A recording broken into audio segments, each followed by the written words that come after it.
one of the crazy things, having been involved at a fairly high level now for, over 30 years, I think just over 9 years as a player, and now nearly 20 years as a coach.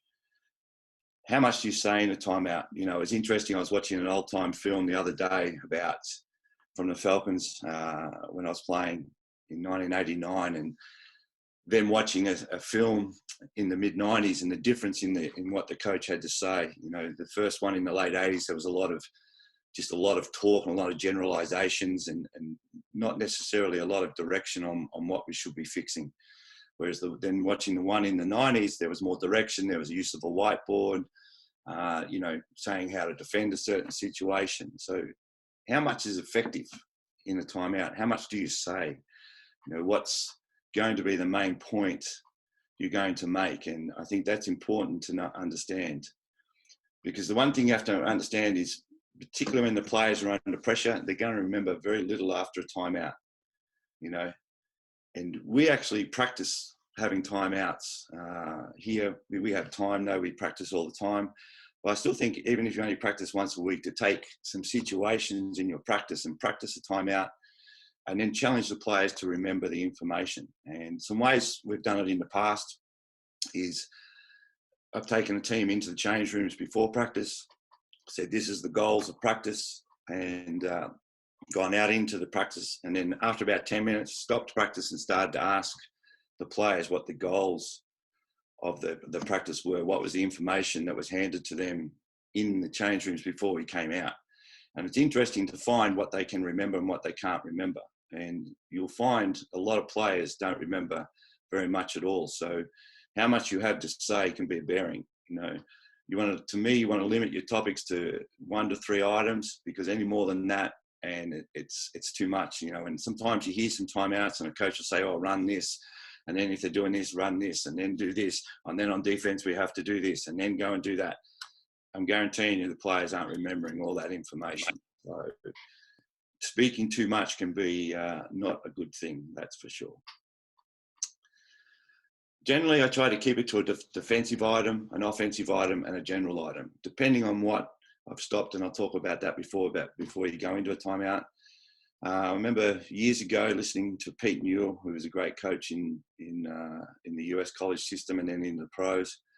And he talked about, give your team a defensive item, give your team an offensive item, and then if you need to, give them something general about picking up their energy or whatever it might be. And I've tried to adhere to that as best I can. There's times when obviously you can't. It might be something only one thing you really need to talk about. But that's a general guide I try to use, and I think I've found that pretty helpful over the years.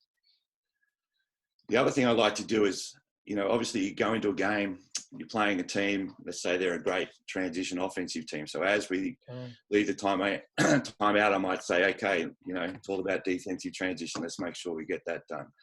Or it might be a great rebound. You're playing the Perth Wildcats, who are a great offensive rebounding team and possession team. You might talk about, hey, let's make sure we block out just as a last moment piece of information to hammer home the theme of the game. What's an effective timeout? Okay, let's look at some of the things that we can talk about in what's an effective timeout. Okay, first one. I believe that there's nothing worse than you're walking into a timeout and a coach just flies in there and starts going off. Right? To me, I think you need to give the players around about 20 seconds or so to have time to get a drink, to sit down, maybe have a few words themselves, because that's an effective time for them to have a few words to towel off and get those types of things done. Because flying in there straight away, I think majority of the time is going to be ineffective, and you're probably not going to achieve much out of it. If you're going to commit a sub, then you should call that sub early. Again, sometimes it's not always the easiest thing to do, but get that sub in there so you've got the 5 players are on the floor in front of you and ready to go. I believe you should use the first 20 seconds to collect your thoughts. Okay, it's a time to talk to your assistant coaches, but the most important thing is to collect your thoughts. Sometimes we can be a bit emotional, and I think going into timeouts and being emotional is going to be detrimental to to the team and detrimental to the information you want to get across. And I know throughout my career, I've seen coaches do that. I've been guilty of doing that. But that's not to say sometimes you don't go in and sometimes your team needs a spray, and it doesn't mean you're emotional though. You've thought about it. You've made a decision that you want to give them a spray. You give them a spray. But generally speaking, taking that time to chat to your assistants if you have them, get their thoughts, but collect your own thoughts. What's the point of this timeout? It gives you a little time to set that goal and make sure you get the right information ready to hand over to the players. One important thing to me is that once a timeout starts, you only one voice at a time. And there's nothing worse than having a timeout or watching a timeout and there's 2 or 3 voices going at once. And you just know that the message is being lost.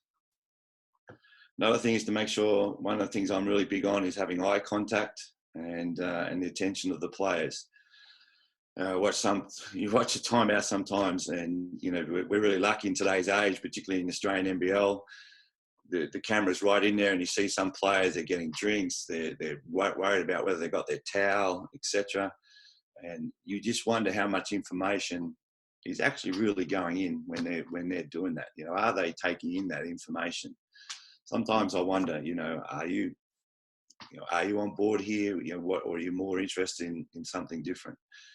So doing that, and one of the other challenges is, and this is also a problem sometimes if you make a late sub, if you decide at the end of the timeout, you want to, I want to make change for this player and bring this guy in, is that the players behind you aren't paying attention, and then they go in, and that's really tough over here in Japan, because often the players can't hear the interpreter because he's facing away from them, and the player goes in and he doesn't know that you might have changed the way you're defending a pick and roll, or you're running a particular play, or what it may or may not be. So it does provide a challenge, and I think sometimes you can use your assistants to make sure that the players are paying attention, particularly in the pro leagues where there's cheerleaders.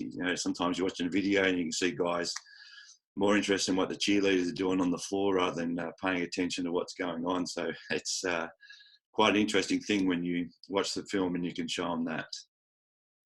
Then lastly, I think it's really important to be, no matter what you do, is to be constructive in your timeout. And again, as I said, sometimes constructive is giving the team a bit of a spray, but it's really important that you're constructive, and particularly if the team's not doing well. If the team's not doing well, you call a timeout, they can already see you're a bit angry.